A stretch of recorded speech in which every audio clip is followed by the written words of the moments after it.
सबके प्रणाम करे छी। आइ हम विवाह पंचमी को उपलक्ष्य कर बेटी बियाह गीत गावे छी। अहाँ सब सुनब, नीक लागत लाइक करब, सब्सक्राइब करब, शेयर करब। गे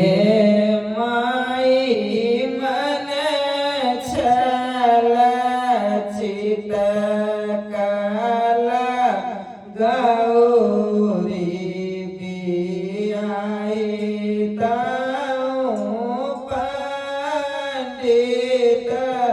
करे जमाई गे माई मन छल चित काला गौरी बियाही पंडित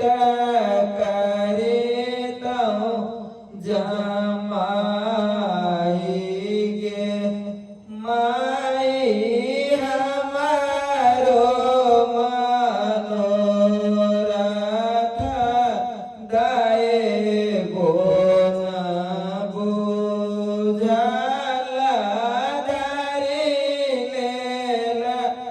जोगी आया चरगे माई हमारो मनोरथ दाए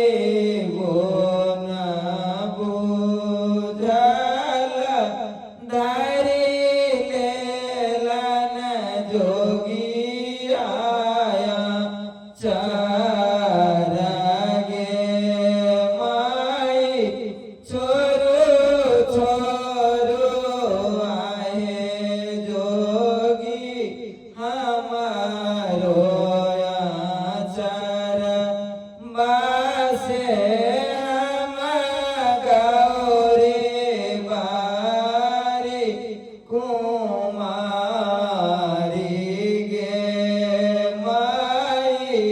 छोरो छोरो आए जोगी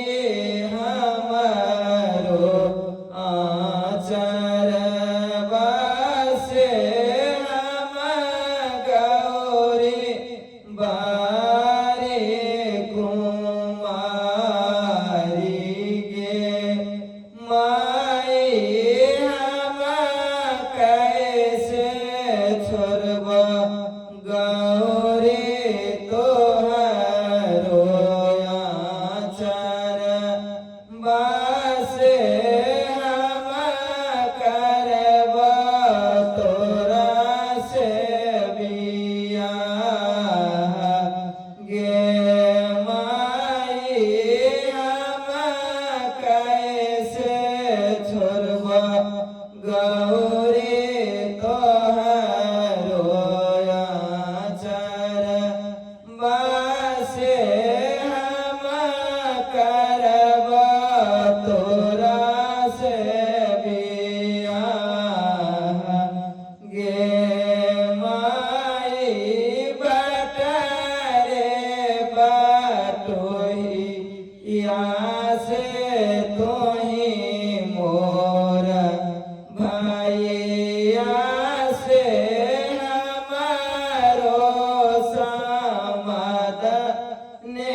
माँ